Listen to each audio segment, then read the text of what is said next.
ये शो में नवाज शरीफ 5वीं बार वजीर आजम बनकर कौन सा तीर मार लेंगे? बिलावल भुट्टो जरदारी का सवाल।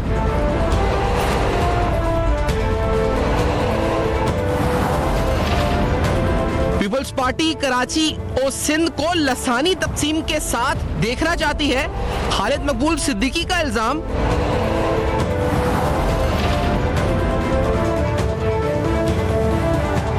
सियासी जमातों के एतराजात, सिंध के इलेक्शन कमिश्नर को तब्दील कर दिया गया।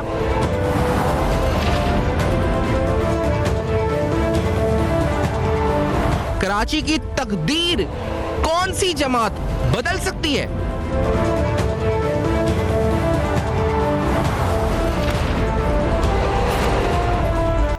अस्सलाम वालेकुम। पस पर्दा हक़ाइक़ सनसनीखेज़ इंकशाफ़ात प्रोग्राम बेनकाब में हूँ आपके साथ सफ़ान खान। नाज़रीन, मुल्क की सियासत में गर्मा गर्मी है। इलेक्शन स्केजूल और इलेक्शन की जो तारीख़ है उसको लेकर अभी भी चमगोइयाँ और अफवाहों का बाज़ार गर्म है। लेकिन साथ साथ जिस तरह मैंने कहा कि सियासत का बाज़ार भी गर्म है, तकारीर का, सियासी तंदोतेज़ जुमलों का तबादला ये भी जारी है। दूसरी तरफ मुख्तलिफ जमातों की तरफ से तहफ़्फ़ुज़ात का सिलसिला भी इलेक्शन कमीशन पर या फिर इंतखाबात से पहले प्री पोल रिगिंग के इल्ज़ामात भी सामने आ रहे हैं। नवाज शरीफ साहब ने एक बयान दिया और उन्होंने बताया क्योंकि जो अहम तरीन डेवलपमेंट कोर्ट्स में हुई, जो लीगली नवाज शरीफ साहब को एवेनफील्ड और अज़ीज़िया रेफरेंस के हवाले से जो उनको रिलीफ हासिल हुआ, उसके बाद उनके लिए कानूनी रास्ता क्या है, नून लीग आगे हिकमत अमली क्या बना रही है, ये अहम तरीन सवाल उठाएंगे। लेकिन नवाज शरीफ साहब ने एक अहम बयान दिया, पहले जरा सुनते हैं उन्होंने इंतकाम की सियासत या उससे जुड़े जो खदशात लोगों के हैं उन्होंने क्या कहा था।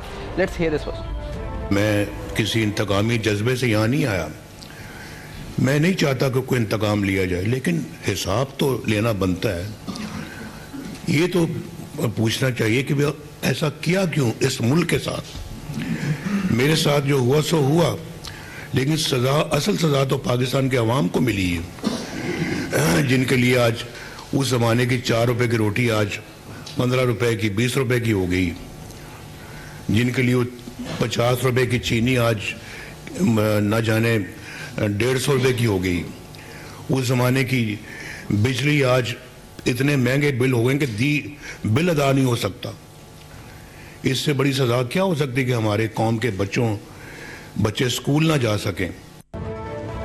तो इंतकाम पे यकीन नहीं रखते, लेकिन हिसाब तो लेना बनता है, नवाज शरीफ साहब ने बयान दिया। राणा एहसान साहब नून लीग के सीनियर रहनुमा, मंशूर कमेटी के रुकन है, प्रोग्राम में साथ मौजूद है। राणा एहसान साहब बहुत शुक्रिया, आपने वक्त दिया, प्रोग्राम में ज्वाइन किया। ये फरमाए कि नवाज शरीफ साहब जब कह रहे हैं कि हिसाब लेना बनता है तो मकसद यही है, क्योंकि इंतकाम तो वो नहीं कह रहे, हिसाब से मुराद क्या है, इसको एलैबोरेट करें। क्या उन तमाम चेहरों का, उन तमाम किरदारों का एहतसाब मांग रहे हैं वो, या हिसाब किताब से मुराद क्या है उनकी? राणा एहसान साहब। बिस्मिल्लाहिर्रहमानिर्रहीम। देखिए, कोई भी मुल्क जो है वो आगे नहीं बढ़ सकता अगर वो अपनी माजी की गलतियों को से सीखे ना और उनको दोहराए ना जी। और माजी की गलतियों से सीखने का मतलब ये है कि जो गलतियां हुई हैं उनका कोई तो हिसाब हो।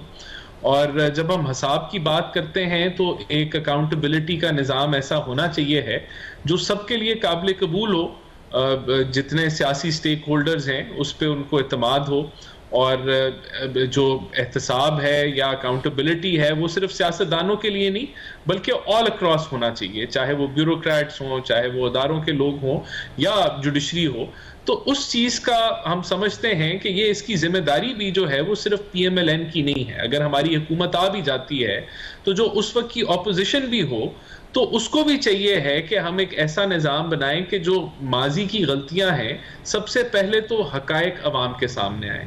तो जो ट्रूथ कमीशन है, ऐसे फोरम्स बनने चाहिए हैं कि जहां इंडिपेंडेंटली एक न्यूट्रल फैशन के अंदर जो माजी की गलतियां हैं उनके हकायक लाए जाएं और फिर उनके ऊपर किस तरह एहतसाब होना है वो रास्ता भी जो है वो सबकी कंसेंसस के साथ। राणा साहब, ये वही तो रास्ता नहीं है, क्योंकि जो जनरल मुशर्रफ के वक्त में जब उनके हवाले से आपकी हुकूमत थी और कुछ अहम तरीन फैसले थे, फिर हमने सुना कि चौधरी निसार साहब की कुछ राय थी, शहबाज शरीफ साहब की कोई राय थी, और उस वक्त भी फिर इंतकाम की सियासत की बू सी आई और फिर उसका एस्टैब्लिशमेंट से तकरार हुई और फिर मामला पनामा तक पहुंचा। तो कहीं हम उसी दौर की सियासत की बात तो नहीं कर रहे, वही रिपीट तो नहीं होगा आफ्टर इलेक्शंस? राणा साहब। देखिए उसमें फर्क ये था कि पीएमएलएन उस वक्त मुशर्रफ के एहतसाब की बात करता था, पीएमएलएन की हुकूमत थी, लेकिन बाकी सारी जमातें उसके अंदर शामिल नहीं थी और ना उसको सपोर्ट करती थी, बल्कि इस इंतजार में थी कि कोई तसादुम हो तो फायदा जो है उनको मिले। तो अब जब हम ये बात कर रहे हैं तो हमने माजी से सीखना है कि कोई एक जमात या एक हुकूमत, एक जमात की हुकूमत जो है वो भी इस चीज को अचीव नहीं कर सकती जब तक सब स्टेक होल्डर्स वन पेज पे ना हो। देखिए ये चीज तो तय है ना कि पाकिस्तान के अंदर जो जुडिशरी है वो बॉटम 10 पे है। ये चीज भी तय है कि नैब जो है वो सियासी मफादात, पॉलिटिकल इंजीनियरिंग के लिए इस्तेमाल होता रहा। अब जिन लोगों ने JIT बनाई व्हाट्सएप के ऊपर और वो JIT रिपोर्ट्स के ऊपर जो है सजाएं सुनाई गई अदालतों के जरिए, तो आज उससे कितना नुकसान हुआ मुल्क को। मियां नवाज शरीफ को तो नुकसान हुआ ही हुआ, उनसे वजारत उज़्मा छीन ली गई, उनसे सदारत पार्टी की छीन ली गई। राना साहब तो इसमें आप कह रहे हैं फर्क ये है कि इस दफा यानी कि आप क्या कह रहे हैं कि सारी जमातें एक पेज पर होंगी कि हाँ एक तुरंत रिकंसिलिएशन कमीशन, और ना सिर्फ जमातें बल्कि तमाम स्टेक होल्डर्स होंगे साथ आपके, और कोई कंसेंसस होगा कि हाँ जी हमें आगे बढ़ना है तो माजी की गलतियों को हिसाब किताब करना पड़ेगा। जी तभी हम मूव फॉरवर्ड कर सकते हैं। बिल्कुल आपने सही इसको पनपा के ये एक जमात, हम जरूर इस पे आवाज उठाएंगे, हम एहतसाब की बात करेंगे, अकाउंटेबिलिटी की बात करेंगे, लेकिन ये मुमकिन नहीं है इस मुल्क के अंदर कि आप अकेले इस एजेंडे पे चले जब तक इस पे कंसेंसस नहीं डेवलप होता, तमाम स्टेक होल्डर्स इसके ऊपर नहीं आते और उनको वो जो सिस्टम है वो एक्सेप्टेबल ना हो।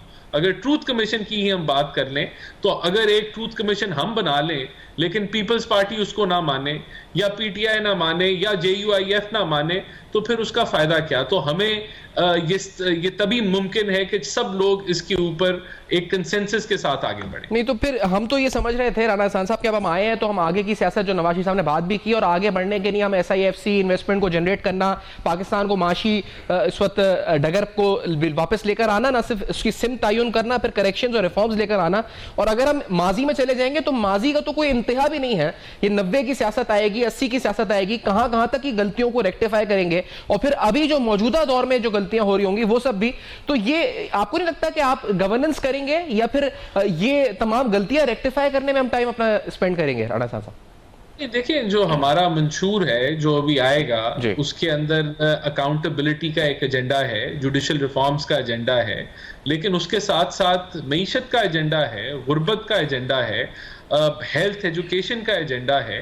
तो ऐसा नहीं है कि ये हमारा एक ही नारा है, ये पैरेलल भी चीजें चलेंगी। और ये तो हम तो कंसेंसस की बात कर रहे हैं, हम जो है कोई पॉलिटिकल विक्टिमाइजेशन या पॉलिटिकल इंजीनियरिंग या किसी को टारगेट करने की बात नहीं कर रहे हैं, हम तो मिल के आगे बढ़ने की बात कर रहे हैं। और उसके साथ साथ ये out of many agendas this would be one agenda.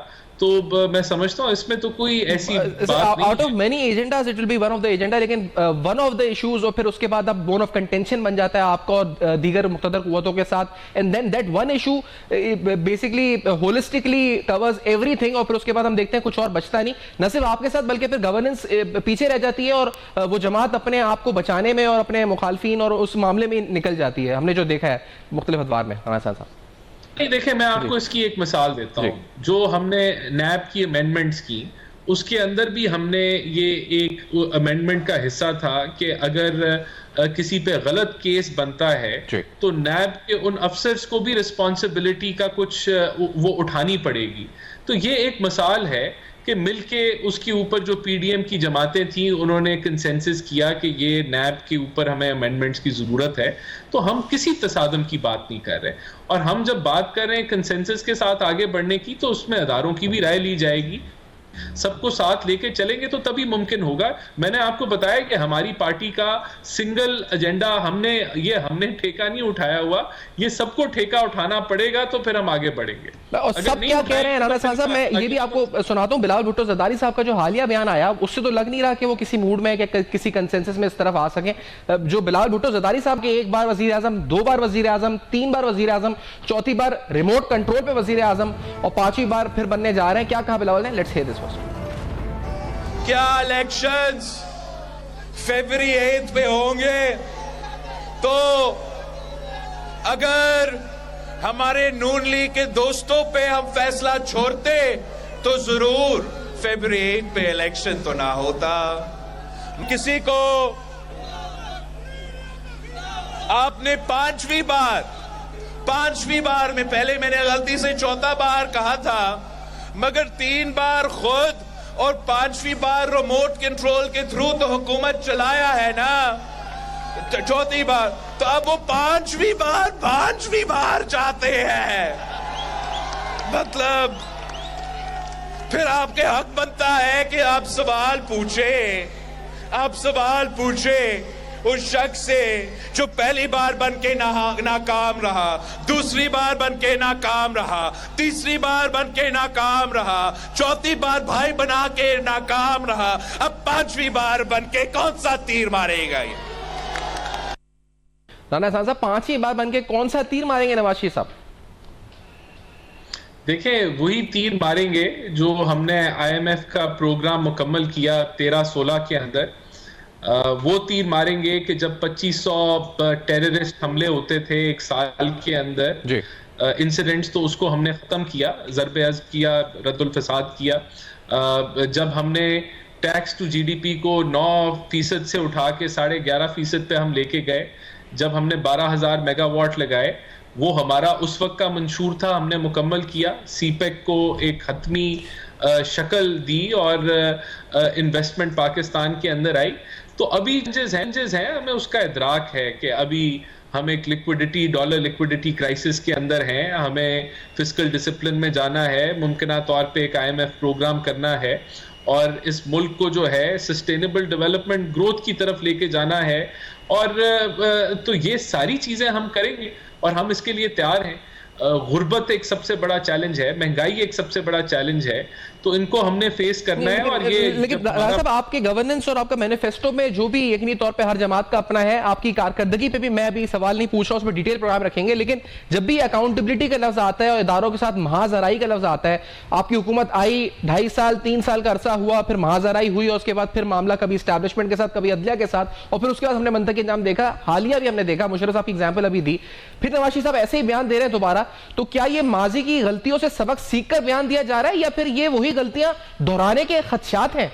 Rana साहब देखिए, मैं ये गलतियां दोबारा देखें, बात सिर्फ इतनी सी है कि इस मुल्क के अंदर आइन जो है वो तोड़ा गया, इस मुल्क के अंदर तजर्बात किए गए, RTS बिठाया गया, जो मियां नवाज शरीफ की सजाओं से जिनको बरियत मिली है, ये वो उनको टारगेट करके हुकूमत से निकाला गया और एक हुकूमत के लिए स्पेस क्रिएट की गई।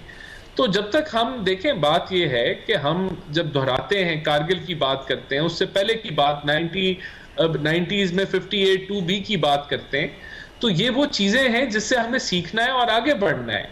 लेकिन इन चीजों से हम सीख के यही हम कह रहे हैं कि ये हमारा एजेंडा नहीं है, ये सिर्फ एक PMLN का एजेंडा नहीं है, क्योंकि अगर वो एजेंडा हो भी, हमारी ख्वाहिश भी हो और हम इसके ऊपर अकेले अगर चलेंगे तो वो मुमकिन नहीं होगा। तो जब आप कंसेंसस की बात करते हैं, जब आप बात करते हैं कि अगर हमने अकाउंटेबिलिटी को बेहतर करना है, ट्रांसपेरेंट करना है और आपने मिसयूज नहीं होने देना अकाउंटेबिलिटी को, तो हम कंसेंसस के साथ आगे बढ़ेंगे, हम किसी पे वो कोई चीज नाफिज नहीं करेंगे। तो जहां कंसेंसस नहीं होगा हम आगे नहीं बढ़ेंगे, और अगर कंसेंसस होगा तो फिर उसके ऊपर आप ना उंगलियां उठा सकते हैं, ना उस पर तसादम की कोई सवाल उठेगा, क्योंकि आप सबको इकट्ठे लेके चलेंगे। तो मैं समझता हूं कि ये अप्रोच बड़ी पॉजिटिव है और मुल्क को आगे आने वाले दिनों में इसी अप्रोच की जरूरत है, चाहे वो मईशत हो, चाहे वो प्राइवेटाइजेशन हो स्टेट ओन्ड एंटरप्राइजेस की। हर मामले में जो ऑपोजिशन और हुकूमत भी है उसका भी एक तगड़ा आप आज कंसेंसस कह रहे हैं, तो फिर कंसेंसस मतलब आपका पता PTI भी है, चेयरमैन PTI भी हैं, जो फाउंडिंग चेयरमैन PTI है, जो भी इमरान खान साहब हैं वो भी हैं, तो आप कंसेंसस का मतलब इट्स अ ब्रॉड स्पेक्ट्रम, उसमें आप सब शामिल करेंगे सबको? देखें, PTI के साथ बातचीत उस बुनियाद पे हो सकती है कि जब वो इन चीजों का कम से कम एतराफ कर ले, कि जब वो कहती है कि हम आलमी साजिश के जरिए आए तो उस पर तो नदामत शो करे कि उन्होंने अवाम को गुमराह किया। जब वो कहते हैं, आज की तारीख में भी वो कहते हैं कि 9 मई का जो वाकया है वो लंदन प्लान है, या वो कहते हैं कि ये रियासत ने हमारे खिलाफ साजिश रची, तो जब तक वो अपनी रिस्पॉन्सिबिलिटी, अपने इकदामात की, अपने अमाल की रिस्पॉन्सिबिलिटी नहीं लेते, मेरा नहीं ख्याल कि उनके साथ आगे बढ़ा जा सकता है, सिर्फ इस बुनियाद पे कि वो आज भी इसी चीज की तरबियत दे रहे हैं, तसादम की और पोलराइजेशन की और एक नेगेटिविटी की। तो फिर ये कंसेंसस कैसा होगा राणा एहसान साहब कि जिसमें आप सिलेक्टेड लोगों के साथ कंसेंसस करेंगे, फिर ये अक्रॉस द बोर्ड तो एक्सेप्टेड नहीं होगा ना ये कंसेंसस जिसकी आप बात कह रहे हैं और जिस बुनियाद पर आप आगे बढ़ने की बात कह रहे हैं? नहीं, मैंने कहा कि पीटीआई अगर इन चीजों पे कोर्स करेक्शन कर ले तो उनके साथ आगे बढ़ा जा सकता है। किन चीजों पे कोर्स करेक्शन करे, क्या क्या रेक्टिफाई करे अपने आप में पीटीआई? देखिए, मैंने आपको 2-3 मिसालें दी कि 9 मई के वाकयात की जिम्मेदारी किसी लंदन प्लान पे देने के बजाय, जबकि उनके अपने जो कारकुन थे वो गाड़ियों पे चढ़ के पतलूने लहरा रहे थे, वो कोई पीएमएलएन के लोग तो नहीं थे। तो जब तक आप लोगों को आज भी गुमराह करेंगे, मिसगाइड करेंगे, तो कम से कम ये इन चीजों की अपनी रिस्पॉन्सिबिलिटी एक्सेप्ट करें। जब आप साइफर के ऊपर आज भी आपके वर्कर ये झूठ बोलेंगे कि ये आलमी साजिश है और इंपोर्टेड हुकूमत है, जब आप टोटली तौर पे एक्सपोज हो गए, एक आप वेस्टर्न मीडिया के इंटरव्यू पे आप ये नहीं कह सके कि ये अमेरिकन साजिश है, तो फिर इन चीजों को अवाम के सामने भी एक्सेप्ट करें। ये कोई मुश्किल मामला नहीं है, आप एक्सपोज तो हो चुके हैं, हो सकता है मुमकिन तौर पे आपको सजाएं भी हो जाए इन चीजों पे, तो इनको तस्लीम करें और आगे बढ़ें और इस पे माफी मांगे। तो मैं समझता हूं क्यों नहीं चला जा सकता पीटीआई के साथ, बिल्कुल चला जा सकता है। और पीटीआई से मुराद इमरान खान साहब के साथ भी चला जा सकता है आप कह रहे हैं, अगर सिर्फ वो इस बात को तस्लीम कर लें और 9 मई की जिम्मेदारी कबूल कर लें और उसके बाद आपको कबूल है वो? जी बिल्कुल, वो अगर जो झूठ वो बोलते रहे उनको वो अगर उन हकायक वो अवाम के सामने रख दें तो क्यों नहीं चला जा सकता। सही है, तो ये बुनियादी शर्त होगी। दूसरी बात, सिंध पे आते हुए, क्योंकि मंशूर कमेटी के रुकन है, बड़े अहम सवालात हैं कि आप लोग क्या सोच रहे हैं और क्या आपकी कमेटी में ज़ेरे गौर है। पहले मैं जरा मुस्तफ़ा कमाल साहब का हम एक सुना देते हैं शॉर्ट, और एक हालिया इंटरव्यू था अनवर साहब का, उससे उन्होंने कोट किए हैं अराउंड 700 बिलियन रुपीज़ की सिस्टम की बात होती है और NFC अवार्ड की बात भी होती है। नून लीग क्या सोची है इस बारे में, ये सवाल उठाएंगे। लेट्स से दिस कि MQM ने क्या एतराज़ात उठाए, लेट्स से दिस फर्स्ट। कल एक एक्स पुलिस ऑफिसर ने इंटरव्यू दिया है, आप सुने उनकी बातें यार। 700 अरब रुपए कह रहे हैं मुझसे बाहर गया है। 700 अरब रुपए में 50 अरब रुपए खर्च करके आप इलेक्शन जो है वो, या 100 अरब रुपए या 200 अरब रुपए खर्च करके आप पूरा इलेक्शन खरीदना चाहते हो। मैं तो पहले से कह रहा हूं कि भाई ये इलेक्शन लड़ना नहीं चाहते, इलेक्शन खरीदना चाहते हैं और खरीद रहे इलेक्शन, तो 200 अरब रुपए बहुत होते हैं अशद। ये हमारे आपके लिए तो हम तो गिन भी नहीं सकते हैं भाई, 1 अरब रुपए नहीं गिन सकते। तो 200 अरब रुपए, अगर 700 अरब तो एक टीका है ना 700 अरब का जो बाहर गया है। हम नहीं कह रहे, उनके सरकारी अफसर, पुलिस अफसर कह रहे हैं, इंपॉर्टेंट आदमी कह रहे हैं, और सिस्टम चल रहा है अभी भी। तो जब सिस्टम चल रहा है, खालिद मैंने कहा कि तसलसल है, ये जो गवर्नमेंट है ये तसलसल है पीपल्स पार्टी के 15 साल की गवर्नमेंट का। बंदे वहीं बैठे हुए हैं, अफसरान वहीं बैठे हुए हैं, पैसा इनके पास है, तो भाई रिजल्ट भी अनाउंस कर दो।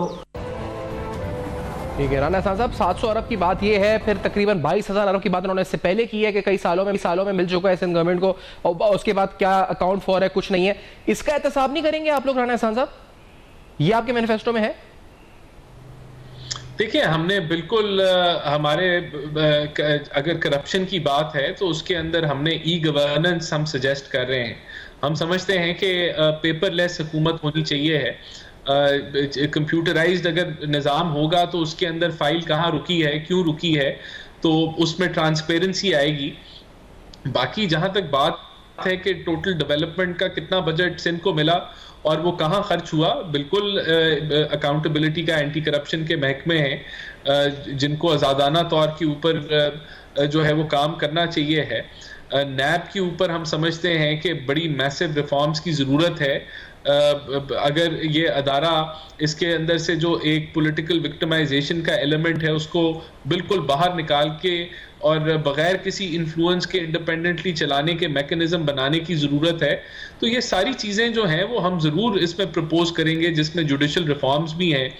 तो ये चीज़ें होंगी तो हम आगे बढ़ सकेंगे, और यही तरीका कार है। नहीं, लेकिन ये आपके मैनिफेस्टो में होगा कि आप गवर्नेंस, तो आपने कहा कि सिंध के बजट में जो पैसे गए हैं 1000 बिलियन, या ओवरऑल आप कह दें कि सिंध का नाम लिए बगैर के 1000 बिलियंस के जो डेवलपमेंट एक्सपेंडिचर्स हुए हैं उनको ऑडिट होना चाहिए, फॉरेंसिक होना चाहिए, या इस हवाले से उसकी अकाउंट फॉर होनी चाहिए? देखिए ये तो होता है, ऑडिट तो रेगुलरली होता है, हर साल होता है, जो ऐसा नहीं है कि नहीं होता। देखिए ये चीजें भी जो आपकी पार्लियामेंट है, सूबाई पार्लियामेंट है, उसके अंदर जो अपोजिशन होती है और कमेटी होती है, वो इस चीज के फैसले उठा सकती है कि आप इसका फॉरेंसिक ऑडिट करें। अगर कहीं ऐसा लगे कि कोई करप्शन हुई है या किसी प्रोजेक्ट में खुद-बुद हुई है, तो उन चीजों के ऊपर तो बहुत सारे फोरम्स हैं जहां आप इन इश्यूज को उठा के आप मामलात को रेज कर सकते हैं। आप अपने मंशूर में तो ऐसा कहीं नहीं रखेंगे कि आप इसमें ऐसा कोई आपके पास ज़ेर गौर नहीं है कि अगर आपके इत्तेहादी एमक्यूएम कहें आपको या कुछ कहें तो आप इसको अपने मंशूर का हिस्सा तो नहीं बना रहे ना? नहीं, मेरे ख्याल से ऑलरेडी इस तरह के प्लेटफॉर्म्स एग्जिस्ट करते हैं कि जहां आप को लगे कि कोई करप्शन हुई है, आप उन चीजों की इंफॉर्मेशन भी मांग सकते हैं, उनके ऊपर इंक्वायरी भी कंडक्ट कर सकते हैं और इन मामलात को आप चेक कर सकते हैं। देखिए और सर आगे ऐसा ना हो इसके लिए, क्योंकि ये 22,000 अरब है या ये 700 अरब है या जो सालाना 1450 अरब रुपए है, तो ये तो हर साल जाता है ना एनएफसी का। तो आगे के लिए क्या आपकी मंशूर कमेटी में ज़ेर गौर है कि आप इस तरमीम को 18वीं तरमीम को जो एमक्यूएम ने रिकमेंडेशंस दी उन पर अमल करें या कोई और रिफॉर्म आप लेकर आ जाए, कुछ सोच रहे हैं आप लोग?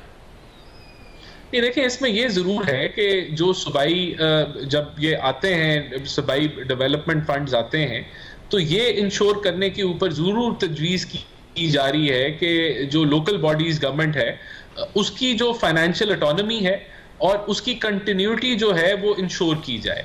तो हम इसके ऊपर जरूर काम कर रहे हैं, जिसका मतलब ये है कि जिस तरह अब ये गिवन है कि सूबों को 57.5% शेयर जो है वो मिलना ही मिलना है, ये भी गिवन होना चाहिए है कि जो डिस्ट्रिक्ट्स हैं उनको भी उनका शेयर मिले, और वो शेयर जो है सूबों के शेयर को कम करने की बात नहीं की जा रही। ये इस चीज को जरूर अच्छा राजा साहब, अगर इजाजत दें तो मैं ये एक मजीद इलैबोरेट जो आप कर रहे हैं explanation is after this break ले लूं। सर मुझे ब्रेक का कहा जा रहा है, आफ्टर ब्रेक वापस आते हैं। अहम तरीन सवालात हैं, मंशूर क्या बन रहा है, नून लीग का ये सवालात और फिर दीगर जमातों का मौक़िफ़ भी शामिल करेंगे। इस ब्रेक के बाद हमारे साथ रहेगा।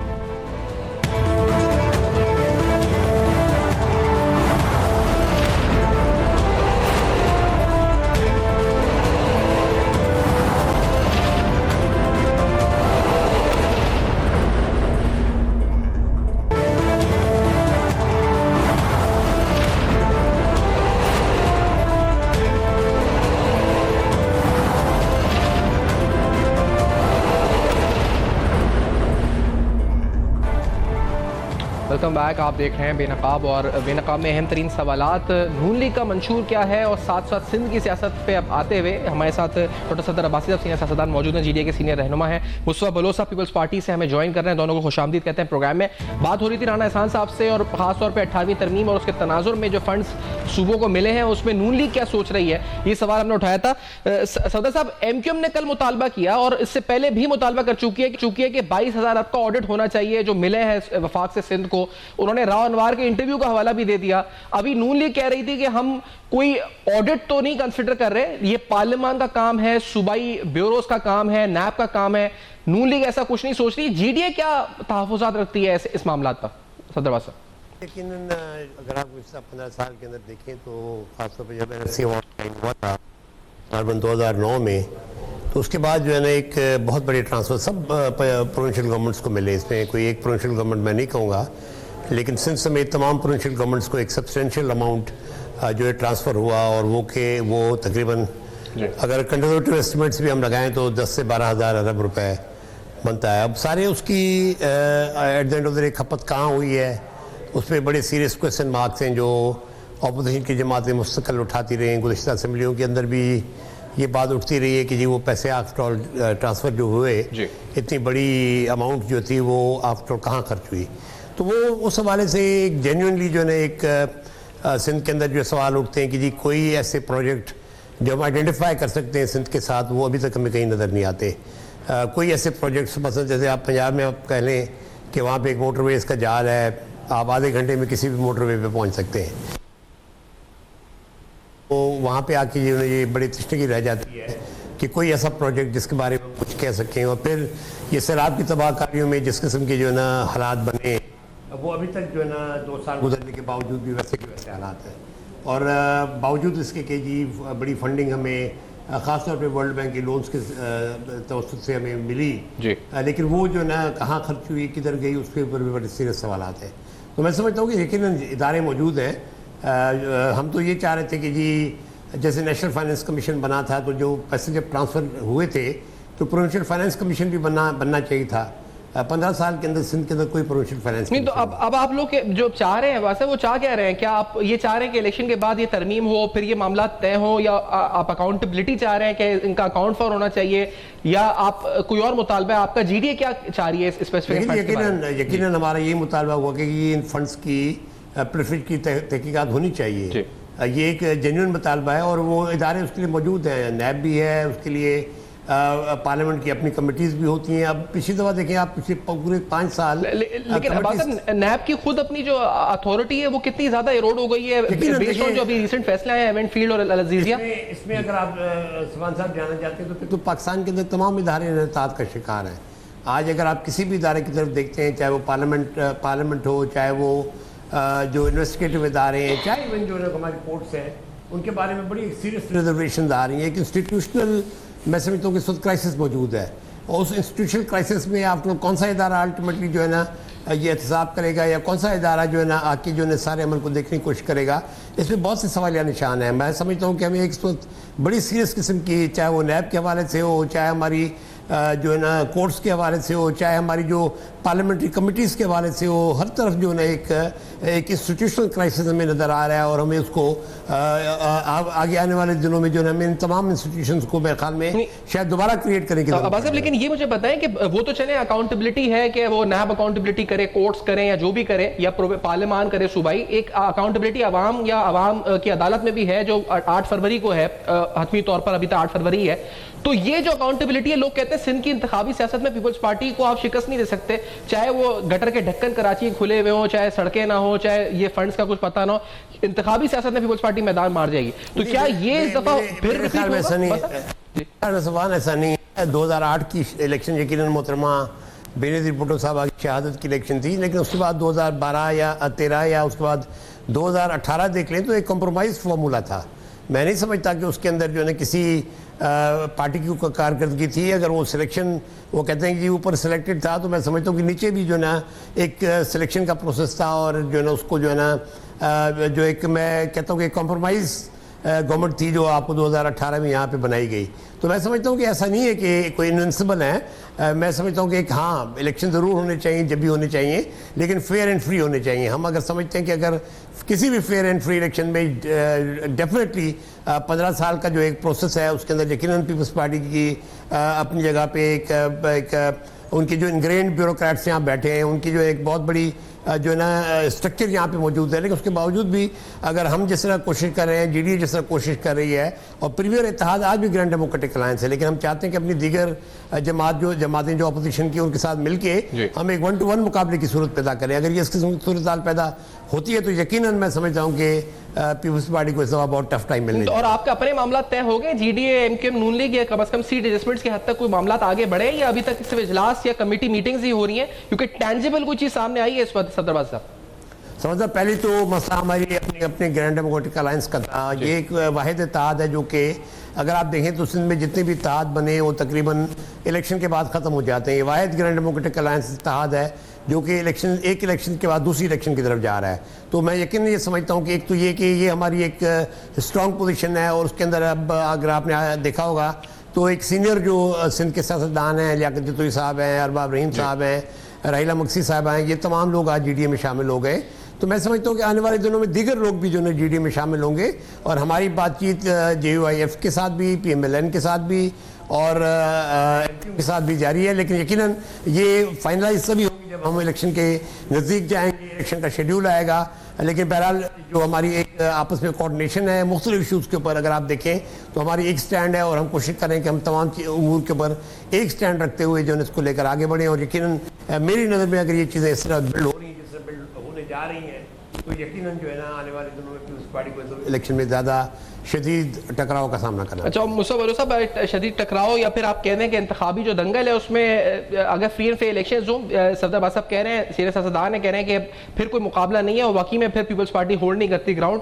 किधर खड़ी है पीपल्स पार्टी, कैसे देख रही है जीडीए के इस अलायंस को, एमक्यूएम और नून लीग की सिंध में इत्तेहाद को, क्या आपको खतरा महसूस हो रहा है? बिस्मिल्लाहिर्रहमानिर्रहीम। देखें सफ़ान, सिंध में तो पॉलिटिक्स हमेशा से ही पीपल्स पार्टी वर्सेस ऑल रही है और ये कोई नई बात नहीं है। ये अलायंसेस हमने पहले भी देखे हैं। ये अलायंसेस भुट्टो साहब के सामने भी बनाए गए, पीएनए बनाई गई, आईजीआई बनाई गई, एसडीए भी बनाई गई मुशर्रफ के दौर में, लेकिन आपने देखा कि आज कहाँ है वो। और उनमें जो लोग भी थे उनकी अपनी कॉन्स्टिट्यूंसीज़ में उनकी सिचुएशन इतनी अच्छी नहीं है कि वो निकल के कैंपेन कर सकें या वोट के लिए जो है लोगों के पास जा सकें। अल्हम्दुलिल्लाह पीपल्स पार्टी के वोट बैंक इंटैक्ट है। हमने बल्दियाती इलेक्शन में दिखाया है आपको साबित करके, और क्राइसिस में भी हमने डिलीवर किया है। खान साहब की गवर्नमेंट का जो रवैया था वो आपके सामने है। वो सिंध को एक्सेप्ट ही नहीं करते थे, ना सिंध की आवाम को कुछ समझते थे। उसके बावजूद सैलाब के वक्त भी और उसके बाद उससे पहले भी कोविड में भी हमने लोगों के साथ रब्ता रखा, लोगों को डिलीवर करके दिया। और सिंध में सिर्फ देखें, सिर्फ बात मोटरवेज़ की नहीं होती है, बात होती है आप जो प्रोग्राम्स ला के देते हैं। BISP जैसा प्रोग्राम मेरे ख्याल में तारीख में पाकिस्तान में नहीं आया और वो ब्रेन चाइल्ड था जरदारी साहब का। और उस प्रोग्राम के वजह से कोविड में देखें इमरान खान को फ़ायदा हुआ और उसने एक कार्ड बना के उसने नाम तो चेंज कर दिया, मोहतरमा की तस्वीर तो हटा दी उस तंग नज़र इंसान ने, लेकिन आज भी मोहतरमा लोगों के दिलों में बसती हैं। आज भी हमारा इंशाल्लाह प्रोग्राम है यूथ कार्ड लाने का, लेबर कार्ड लाने का। मेरे वालिद साहब खुद लेबर मिनिस्टर रह चुके थे, उन्होंने अपनी दौर में बेतहाशा लोगों को नौकरियां भी दी थी, सर्व भी किया था, वो रिकॉर्ड है। तो ये पीपल्स पार्टी का एक रिवाज रहा है कि लोगों की पार्टी है, ये लोगों को डिलीवर करती है, ये किसी के एजेंडे पे अच्छा मुस्तफा साहब ये बताएं, क्योंकि अभी तो पीपल्स पार्टी पे इल्जामात हैं और एक तो माली करप्शन अपनी जगह जिसकी हम बात कर रहे थे, दूसरी तरफ अभी एमक्यूएम कह रही है कि आपके जो उनका अल्फाज है कि पीपल्स पार्टी के दहशतगर्द ने हमारे 3 कारकुनान मार दिए मच्छर कॉलोनी के इलाके में, और वो बार बार उसकी दहाइयां दे रहे हैं। जो एसएसपी हैं वो कह रहे हैं कि ये कोई मुबैना तौर पे अपेरेंटली लैंड डिस्प्यूट था, पार्टी से दरमियान क्लैश था, लेकिन हमें कराची के अमन अमान खराब होने के खदशात भी दोबारा उठ रहे हैं। और एमक्यूएम तो कह रही है कि साजगार माहौल नहीं है इलेक्शंस का शहर में अगर हम कैंपेन नहीं चला सकते, और इल्जाम डायरेक्टली आपकी पार्टी पे लग रहा है टेररिज्म का। ना कि इलेक्शन से कौन भाग रहा है और क्यों भाग रहे हैं। इलेक्शन से भागने की ज़रूरत क्या है? जिन्होंने 30 साल कराची में दहशतगर्दी की, जिन्होंने ठप्पे मारे, जिन्होंने बैलेट पे बॉक्सेस चोरी किए, हम तो विक्टिम रहे इस चीज़ के। भाई 60,000 वोट लेके भी मेरे वाले साहब को हराया गया, लेकिन हम उस चीज़ पे हम रोना नहीं डालते, हम शोर नहीं मचाते, हम कहते हैं democracy is the best revenge, और हम इनको साबित करके दिखाएंगे। बाकी जहाँ तक रही ये जो इल्ज़ामात की बात है, तो मेरे चेयरमैन ने सही कहा है कि नून लीग तेरे जानिसार बशीर मेमन राव अनवार। तो ये जो गिमिक्स हैं इन इंटरव्यूज से हमें कोई प्रॉब्लम नहीं है इससे, बल्कि हमें और जोश मिलता है, हिम्मत मिलती है, और इंशाल्लाह आप देखेंगे कि हम डिलीवर करके दिखाएंगे। पीपल्स पार्टी मैदान से भागने वाली नहीं है, इंशाल्लाह हम वफाकी हुकूमत बना के दिखाएंगे ऑपोजिशन को। तो सदर साहब ये बताएं, क्योंकि इलेक्शंस को लेकर भी अभी तनाज़ात हैं, डिलिमिटेशंस पे आपकी पार्टी के एतराज़ात क्या है? क्या आप मुतमईन हो गए हैं? एमक्यूएम के तहफ़्फ़ुज़ात थे, वो कहते हैं 3 एड्रेस हो गए, क्या आप लोग क्या कहते हैं डिलिमिटेशंस के बारे में? अब्बास साहब देखिए जी डिलिमिटेशन जो है मेरे ख्याल में उस पर सीरियस जो है ना रिजर्वेशन थी, जो कि हमने इज़हार भी किया, बार बार हमने इलेक्शन कमीशन को लिखा भी। इलेक्शन कमीशन के साथ जितनी भी हमारी मुलाकातें हुई उसमें भी हमने उठाई इस चीज़ को कि डिलिमिटेशन जो है ना एक पर्टिकुलर तनादुर में की गई। और अभी भी अगर आप देखें तो हल्कों के अंदर बहुत बड़ा डिफरेंस है, मतलब कहीं 13 लाख का हल्का है तो कहीं 6 लाख का हल्का है। ये सारी चीज़ें आइडेंटिफाई भी हुई हैं। और ख़ास तौर पे जो डिलिमिटेशन के बाद का प्रोसेस था, चलो हम कह रहे थे कि चलिए जो भी इसमें हुआ, लेकिन डिलिमिटेशन होने के बाद, प्राइमरी डिलिमिटेशन के बाद जब फाइनल डिलिमिटेशन का प्रोसेस आया, तो फरोई किस्म की जो है ऑब्जेक्शन डाल के कम से कम GDA के जो विनिंग हल्के थे 10-11 विनिंग जो हमारे हल्के थे, सारे के सारे जो उनको जो है काट के रख दिया। और सारे के सारे वो अब एप्लीकेंट्स जो है ना वो इस्लामाबाद हाईकोर्ट में, इस्लामाबाद हाईकोर्ट ने ज़रूर इलेक्शन कमीशन को रिमांड किया है। ये सारी के सारी जो डिलिमिटेड और अच्छे खासे लोग जो है इसके डिलिमिटेशन के खिलाफ जो है ना इस वक्त इस्लामाबाद हाईकोर्ट में, और तकरीबन तमाम के तमाम केस रिमांड होकर वापस इलेक्शन कमीशन को चले गए। तो मैं समझता हूँ कि आने वाले दिनों में डिलिमिटेशन का जो प्रोसेस है उसमें जो बहुत सीरियस रिजर्वेशन है, और अगर सही तरीके से उसको परसू किया जाता है तो मुझे नहीं लगता कि ये 16 तारीख को कोई इलेक्शन शेड्यूल अनाउंस कर पाएंगे। हाँ, उन्होंने बुलडोज करके जो है ना इन्हीं डिलिमिटेशन को कायम रखना है तो मैं नहीं कह सकता, लेकिन वो अगर प्रॉपर डिलिमिटेशन के हम उसकी तरफ गए तो फिर ये 16 दिसंबर को जो इलेक्शन शेड्यूल आना है वो शायद आपको उसमें डिले होता हो महसूस। तो वो आपको लगता है इलेक्शन से भी डिले के तौर पर आगे आ सकता है फिर वो मामला? देखिए जी, बहुत भी दीगर वजूहत भी सफान नजर आ रही हैं। अब तो जरदारी साहब ने भी कंसीड कर दिया है कि जी अगर कुछ देर डिले होती है तो हम नहीं कहते, हम भी ऑनेस्टी के साथ यही समझते हैं, बार बार हम ये बात कह चुके हैं कि इलेक्शन वो हो जो कि फेयर एंड फ्री हो, क्योंकि अभी तक जो है ना इलेक्शन कमीशन के किरदार पे, केयरटेकर गवर्नमेंट के किरदार पे जिस किस्म के ऑफिसर्स लगाए गए, DROs और ROs के ऊपर बड़ी सीरियस रिजर्वेशन है तमाम जमातों को। ये मैं नहीं कहूँगा कि सिर्फ अगर आप सिंध को छोड़ें तो बाकी जगह तो पीपल्स पार्टी भी जो रोना रो रही है कि हमें लेवल प्लेइंग फील्ड नहीं दिया जा रहा है। तो हम ये कह रहे हैं कि जी आप सिंध में लेवल प्लेइंग फील्ड बनाएं तो शायद दीगर जगहों पे भी जो लोग आपके लिए आवाज़ उठाएंगे लेवल प्लेइंग फील्ड होना चाहिए। लेवल प्लेइंग फील्ड अगर होना है तो पूरे पाकिस्तान के अंदर होना है, ऐसे नहीं हो कि जी सिंध के अंदर नहीं होना बाकी जगह होना है। तो मेरी नज़र में ये आने वाले दिनों में बहुत सी कबातें जो नज़र आ रही हैं मुझे इलेक्शन प्रोसेस के हवाले से, और अक्सर जमातें जो हैं इस वक्त जो है ना मैं समझता हूँ कि मुझे ऐसा लग रहा है कि 8 फरवरी के इलेक्शन के मूड में नज़र नहीं आती। ये बड़ी बात है सदर साहब जो कह रहे हैं, इसका मतलब कि यानी आपको बादल आ रहे नजर गैर यकीनी के 8 फरवरी की तारीख के ऊपर? देखिए अनसर्टेनिटी तो पहले दिन से मौजूद है ना, तो क्रिएट की गई। मतलब अगर आप पिछली पार्लियामेंट को देखें तो जब आप 90 दिन के इंतखाबात जो जरदारी साहब का भी एक हालिया इंटरव्यू था अब्बास साहब, वो कह रहे थे कि एक आगे पीछे थोड़ा आगे हो सकते हैं। बिलावल साहब ने उसको बाद में क्लैरिफाई किया कि नहीं हम 8 फरवरी ही चाहते हैं, एक दिन भी ये तारीख ही नहीं चाहते। तो पीपल्स पार्टी तो बड़ा वाज़ेह स्टैंड रख रही थी। जरदारी साहब का बयान किस तनाजुर में देखा आपने? देखिए जी, मैं बिलावल साहब बरखुरदार हैं, मतलब बरखुरदार हैं, चेयरमैन है पार्टी के, मेरी जो उनके लिए और सारी हमदर्दियाँ हैं। लेकिन इस वक्त जो जरदारी साहब जो हैं वो उनकी सियासत को मेरे ख्याल में ख़राब कर रहे हैं। इस वक्त जो उनकी सियासत और जरदारी साहब की सियासत एक दूसरे की ज़िद लग रही है मुझे।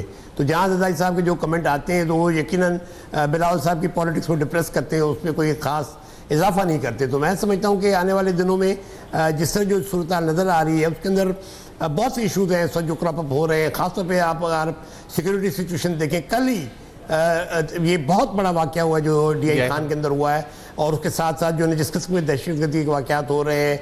तो मैं समझता हूँ कि ये सारी चीज़ें हमें कंसिडर करनी पड़ेंगी। और ख़ास तौर पे देखें अल्टीमेटली अगर आप, जैसे मैं आपको कह रहा हूँ कि 90 दिन का जो प्रोसेस हम जब कहते हैं तो उसको तो ख़राब खुद किया गया पिछली पार्लियामेंट की तरफ से। तमाम की तमाम PDM की जमातें खड़ी हो गई, उन्होंने पंजाब असम्बली और KP का इलेक्शन नहीं होने दिया। जब 90 दिन की वायलेशन उस वक्त हुई थी, तो अब अगर 90 दिन की वायलेशन तो ऑलरेडी हो चुकी है, लेकिन अगर मजीद भी होती है तो फिर किस नहीं, लेकिन अदालतें हैं ना अब्बास साहब, और बड़ा क्लियर रिमार्क्स हैं ऑनरेबल चीफ जस्टिस के इस बारे में, इलेक्शन के डेट के बारे में। सही कहते हैं जी, अदालती पहले भी अदालती डिसीजन था। फर्क सिर्फ ये था कि वो मरता बंदियाल साहब का था कि बेंच का था, अब काजी फायद ईसा साहब की बेंच का है, तो फ़र्क उसमें ज़्यादा नहीं है। मेरी नज़र में जो है ना ये जो हालात चल रहे हैं, मैं तो सिर्फ हालात की वजह से बात करूँ कि हम इलेक्शन से नहीं डर रहे। हमने तो तैयारी कर ली है, GDA ने अपनी एप्लीकेशन भी इनवाइट कर लिए हैं, हमारा पार्लियामेंट्री बोर्ड भी बन चुका है। हम इंशाअल्लाह ताला इलेक्शन के अगर प्रोसेस 8 फरवरी को भी होता है उसके लिए भी हम तैयार हैं। लेकिन जिस तरह मुझे नज़र आ रहा है, मैं सिर्फ अपनी प्योरली एनालिसिस दे रहा हूँ कि उस एनालिसिस के अंदर जो है मुझे ऐसा लग रहा है कि सारी की सारी जमातें इस वक्त जो है ना किसी न किसी तरीके से इलेक्शन से पीछे होती है। तो पीपल्स पार्टी का मौक़िफ़ क्या होगा मुस्तफा साहब इस बारे में? देखिए, पीपल्स पार्टी का मौक़िफ़ बिल्कुल क्लियर है कि इलेक्शंस के लिए हम तैयार हैं। और जरदारी साहब ने सिर्फ 10-15 दिन की जो, क्योंकि वो मौलाना साहब की भी रिजर्वेशंस थी कि भाई वहाँ पे कोल्ड वेदर है, बर्फ़बारी हो रही है नॉर्दर्न एरियाज़ में, तो उस हवाले से एक 10 दिन का margin is not a big deal. तो उस पर उन्होंने कहा है that is not a delay, उसको डिले भी आप नहीं कह सकते, वो एक रीज़नेबल डिमांड अगर किसी की है तो उस पर तजवीज़ दी जा सकती है। लेकिन इलेक्शंस तो होना है। देखें, अगर 8 तारीख को नहीं होंगे तो सामने मार्च में आपका सेनेट आना है, सेनेट के इलेक्शंस आना है, तो वो एक आपका पूरा सिस्टम ही जो है वो इसके लिए जो है ना इफेक्ट हो सकता है।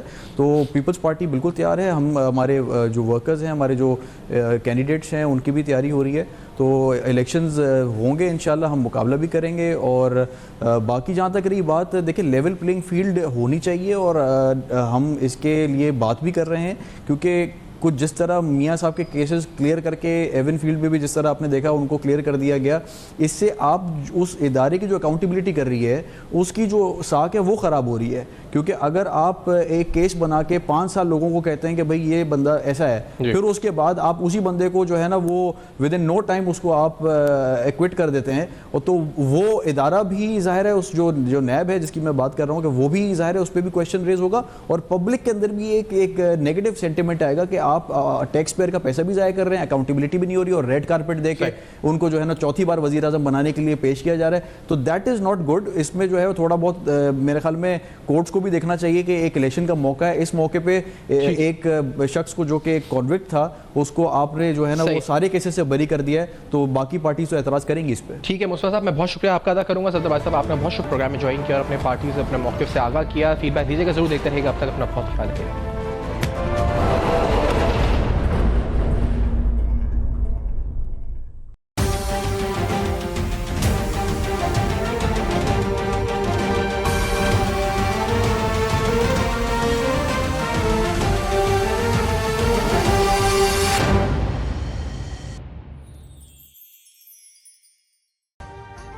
अभी सब्सक्राइब करें ताकि कोई खबर रह न जाए।